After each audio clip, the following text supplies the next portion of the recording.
All right, guys, today we are going to be reacting to Andrew question modern feminists under egalitarian values. Jump in.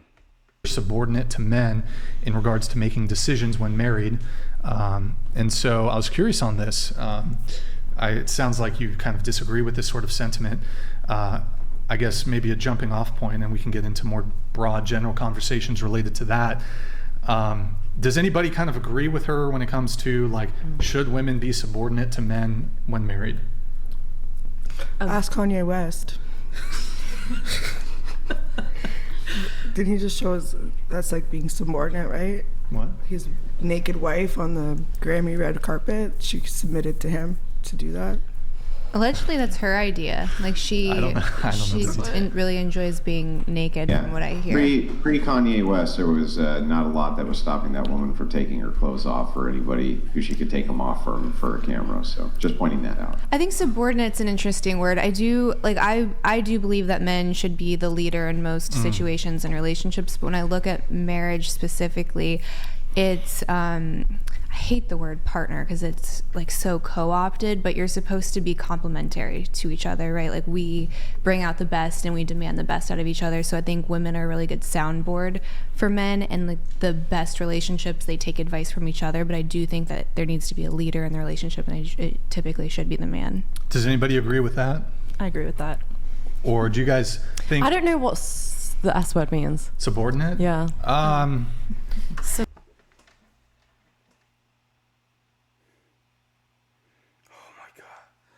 Man, geez, I think she should. I think she's trying to be competitive here, and I just noticed that she's trying to compete for attention. She's just asking that question to get that attention back. Submissive, basically coming underneath, like deferring deference, would be. I guess you could say. But does anybody here? But yeah, just subordination would be an underling. So like if you're at you go to work, right? You got a boss. He's the boss. You're the subordinate. Mm-hmm. Thank you. So hey, I told you. Who agrees? I told you guys. The question was not to get the answer, it's just to get that attention, guys. Candace, like, should the man be the leader, I or do agree you with guys some view caveats. things more 50-50? Well, my boyfriend. Here, why don't we just go around the table? Okay, we'll start with you. What do you think? So, I think it depends on the relationship. I think that some women can lead well and some men can. I remember last time I was saying that in my own relationship, I like it to be traditional, but I support other women, having the choice to be in a complementarian relationship or an egalitarian relationship. That's an egalitarian argument. And I think the live chat, because I can't see it now, but last time I was here on the live chat, they kept saying that I wanted the good parts of feminism for myself, and I was trying to promote the bad, quote unquote, bad parts to the rest of the female population. But that's not the case. It's just like how I have respect for people who are of a different religion than me, then that doesn't mean that I'm contradicting myself. You are. So it's like something that I noticed as an adult, right, is that there's gonna be a time where you have to take some positions, and you have to be hardline by those positions, because what that means is you're standing for something. You have to stand for something. You cannot be playing like, well, depends. You know, there's some people that like to think that there's this way, and there's other people that like to think they're that way. So I don't know. You cannot be dealing with this stuff like that, because what that tells people is you're an unreliable person, very unreliable. You have to stand for something, and just make sure you make it easy for everybody. If you're a person that agrees with certain people, makes it easier for us to know who you are. But this argument of depend, because there's no, we don't want to hear that. We want to hear it. Where do you stand? If you stand with that, why? I respect their right to make that choice to believe in what they do. What's the nature of your relationship? Well, I'm kind of like stay at home, and he is the breadwinner. Sure. Going around the table, what about you? I also think that when I think of a man, I think of someone masculine that kind of takes care of you, in a sense, more traditional. I definitely am a little more outspoken, so if we can banter back and forth and do things like that and have a say in what we're doing together, it's better. But for the most part, I think that a man should lead and be more masculine and just take care of you. Sure. What about you?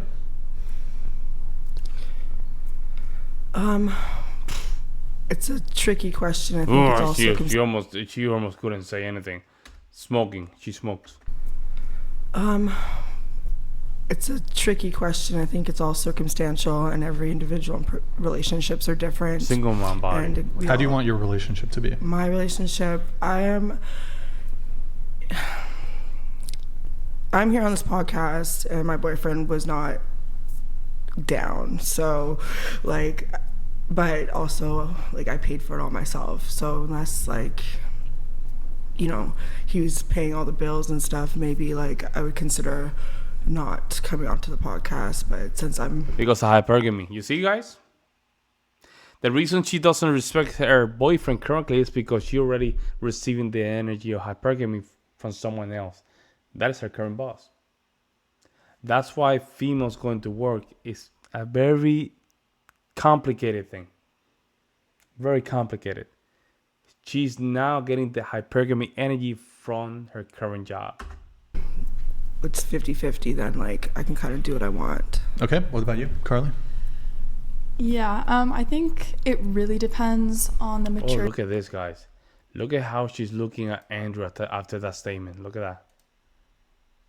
50-50, then, like, I can kind of do Look what at this, I want. guys. Okay. What about you, Carly?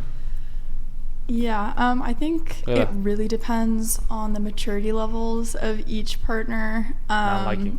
But personally, I think that everybody kind of has to have their own independence within a relationship, like, just in terms of, like, everyone has their responsibilities and, like, but it really does just depend on the relationship and, like, how each person is. Once we go around, I'm going to ask, like, a really specific question. I think that will kind of get to the heart of the issue. What about you, though?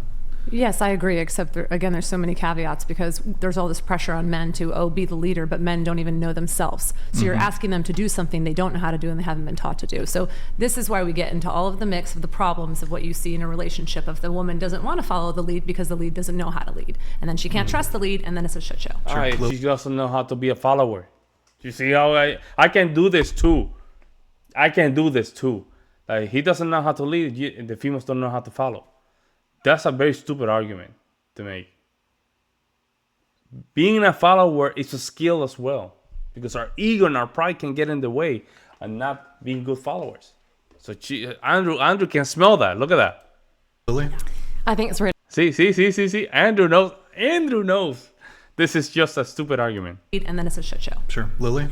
I think it's really circumstantial, but in my personal relationship, I would like a 50-50. 50-50. Carly, it looked like you want to jump in really quick, or I was just saying that, like, I, like, totally agree with agree that. with it? Yeah. Got it. I think you already kind of talked about it. Who gets final say? So in a relationship or a marriage, whatever, let's say there's some sort of impasse. There is no resolution. You can't Yo, come on, Andrew. Come on, man. You know, you want one thing, he wants the other. Who should get final say? Whoever pays. Hold on. So, and I think, Andrew, sometimes you refer to this as a threshold breaker, I think, but who do you think gets final say?